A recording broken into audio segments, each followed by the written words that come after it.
Telegram foydalanuvchilariga noma'lum profillardan MIBdan qarzdorlik, soliq yoki jarimalar varaqasi tarzdagi soxta fayllar yuborilmoqda. Siz bu fayllarni ochib ko'rish orqali kiberhujumlarning qurboniga aylanishingiz mumkin. Xo'sh, bu turdagi fayllarni haqiqiy yoki soxta ekanini qay tarzda aniqlash mumkin? Kiberxavfsizlik markazi mutaxassisi mavzu bo'yicha yuz-o'zga quyidagilarni ma'lum qildi. Bugungi kunda hamyurtlarimizni Telegram akkauntlariga noma'lum kanallardan, noma'lum profillardan APK fayllar yuborilmoqda. Bu APK fayllarni sarlavhasiga e'tibor beradigan bo'lsak, qarz tahlili, sizning MIBdan qarzingiz bor yoki 5 soniya ichida kredit oling yoki qaysidir odam olamdan o'tibdi va hattoki bu sizning uyatli videoyingiz deb turib .mp4.apk kengaytmasi bilan yuborishmoqda. Zararli ilova ham bu operatsion tizimda ishlovchi ilova hisoblanadi va u operatsion tizimning barcha imkoniyatlaridan foydalanadi.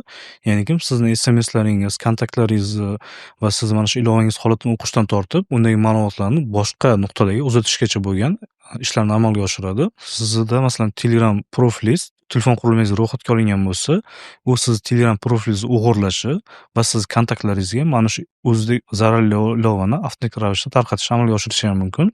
Telefon qurilmangizdagi ma'lumotlaringiz, ya'ni SMS va kontaktlaringizni o'qib, zararkunanda virusni yaratgan buzg'unchilarga uzatadi, qaysidir kanallar orqali va ular mana shu shakllantirilgan ma'lumotlar asosida keyingi kiberhujumlarni amalga oshirishda shulardan foydalanishadi ma'lumotlardan. Mana shu holatlarni oldini olish maqsadida Kiberxavfsizlik markazi davlat unitar korxonasi tomonidan kiberxalqon bot ishlab chiqarilgan. Bu botda hozirgi kunda 5000 ta foydalanish mavjud bo'lib, siz mana shu kelgan shubhali fayllarni pereslat, ya'niki yuborish, yo'naltirish orqali botga yuborishingiz mumkin va bot sizga shubhali fayl bo'lgan faylni zararlilikka tahlil qilib beradi va sizga tahlil natijasini tezkor ravishda e'lon qiladi va bu tahlil natijasidan kelib chiqqan holatda shu ilova virus yoki virus emasligini bilib olishingiz va keyinchalik o'zingizni yetkazilgan zararlarni oldini olishingiz mumkin. Va undan tashqari sizda agar virus o'rnatilgan bo'lsa, aloqaga chiqish bo'yicha tugma bor, ya'ni kiberxalqon bot orqali Kiberxavfsizlik markazi davlat unitar korxonasiga aloqaga chiqib,